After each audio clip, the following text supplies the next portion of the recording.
बहू रानी, आप हमें मना करने वाली कौन होती हो? ये हमारा मायका है, हमारी अम्मा का घर। हम जब चाहे तब आएंगे, समझी आप? ननद सारिका ने हाथों को नचाते हुए कहा।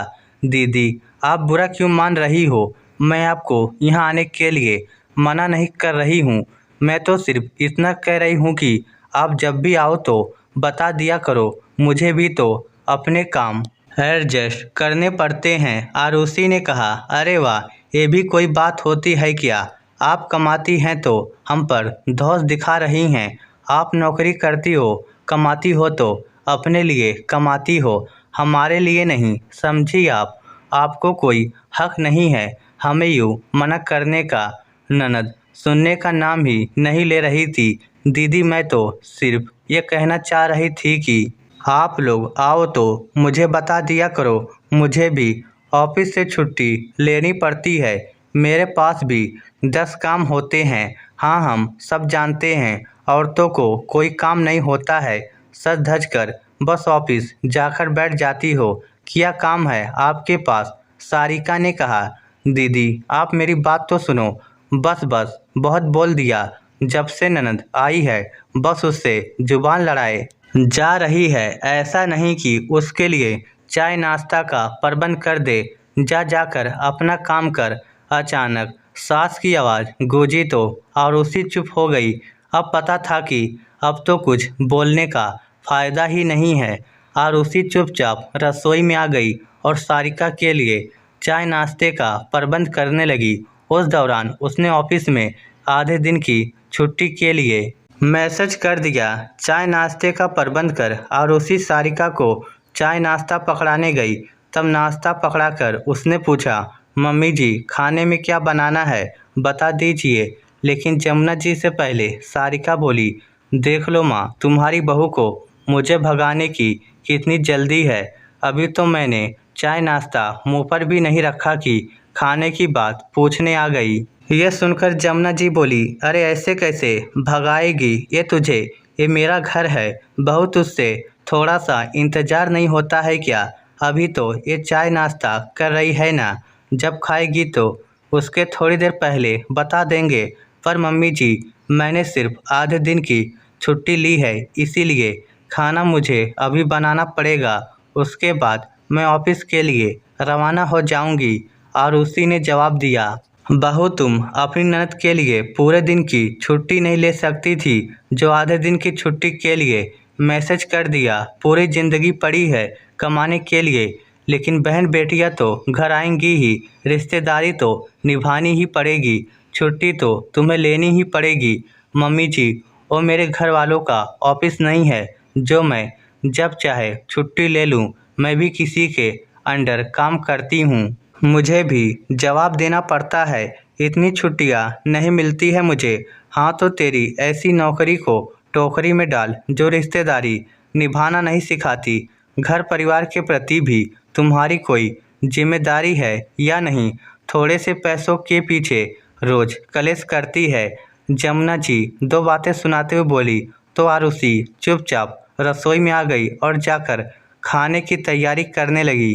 कुछ देर बाद खाने की तैयारी कर वो अपने कमरे में आ गई। थोड़ी देर बाद तैयार होकर वो बाहर आई।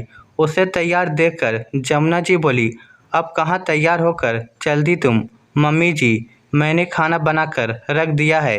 दीदी जब खाना खाएं तो आप गर्मा गर्म रोटी सेक कर दे देना। वाह भाभी, अब माँ से खाना भी बनवाओगी? लानत है तुम्हारी ऐसी नौकरी को, जिसमें बहू के रहते भी घर में बुजुर्ग सास को काम करना पड़ रहा है।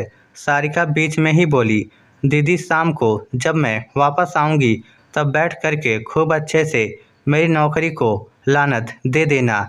अभी तो मुझे देर हो रही है, मैं जा रही हूँ, कहकर आरुषि बिना किसी जवाब के इंतजार के वहाँ से रवाना हो गई।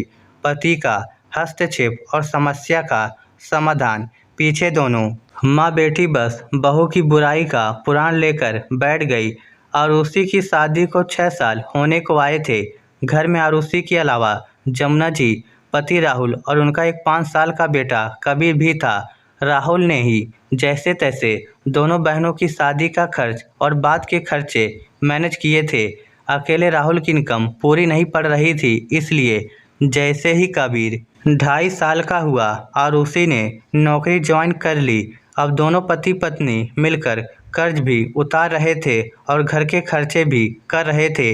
इसलिए आरुषि की नौकरी भी उतनी ही ज़रूरी थी जितनी राहुल की। पर जमुना जी को ये बात कौन समझाए। उनके हिसाब से तो औरत अपने शौक के लिए कमाती है। ऊपर से सारिका क्या कम थी, सप्ताह में 2 बार तो मायके आकर टिक जाती थी। जमुना जी उम्मीद करती थी कि उनकी बेटी जब मायके आए तो आरुषि ऑफिस न जाए बल्कि घर पर रहकर उनकी सेवा करे। खैर शाम को जब आरुषि वापस ऑफिस से घर आई तो उस समय सारिका घर पर ही थी। उसे घर पर देखकर आरुषि बोली, दीदी आप गए नहीं, इस समय आपके बेटे को कौन संभाल रहा होगा। भाभी आपके कंवर साहब उसे लेकर अपनी माँ के घर गए हैं, उन्होंने मुझे फ़ोन कर दिया था इसलिए मैं ही रुक गई। सारिका ने कहा, अब बहुत सारिका कल भी यही है, इसीलिए कल की छुट्टी तो ले लेना, चाहे तो अभी ऑफिस में मैसेज कर दे, मुझे कोई बहाना नहीं चाहिए।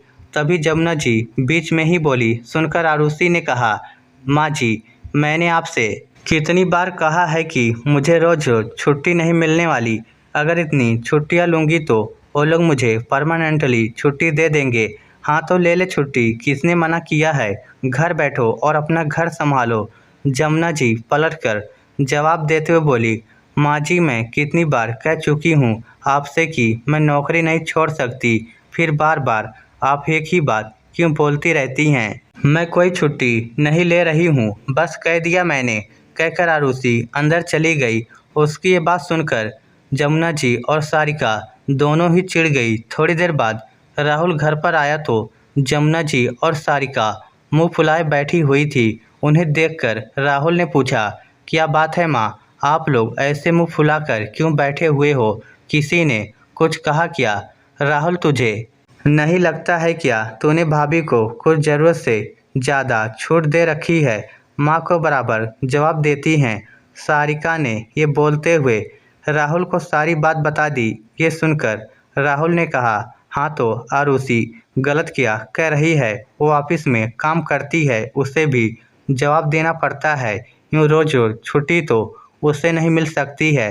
अरे तो कोई ज़रूरी है क्या नौकरी करना, घर में रहकर अपना घर संभाले, बस सज धज कर ऑफिस जाकर बैठ जाती है। जमुना जी बीच में ही बोली, देखो माँ यहाँ मुझे आरुषि की कोई गलती नज़र नहीं आ रही है, आखिर वो गलत नहीं कह रही है, वो नौकरी करती है, यूँ अचानक से घर में मेहमान आ जाए तो उसे कितनी परेशानी होती होगी।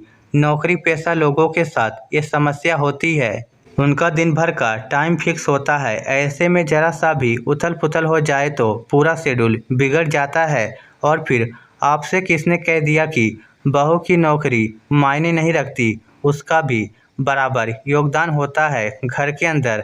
अगर आप मेरी मदद नहीं कर सकती तो कम से कम जो मदद कर रहा है उसको रोको तो मत। हम दोनों पति पत्नी मिलकर हमारा घर जैसे भी चला रहे हैं, हम उसमें खुश हैं। वैसे भी वो ज़माने लग गए जब एक की कमाई से घर चलता था, इसलिए सामने वाले को भी सोचना चाहिए कि नौकरी पेशा लोगों के घरों में अगर जाएं तो छुट्टी के दिन जाना सही रहेगा।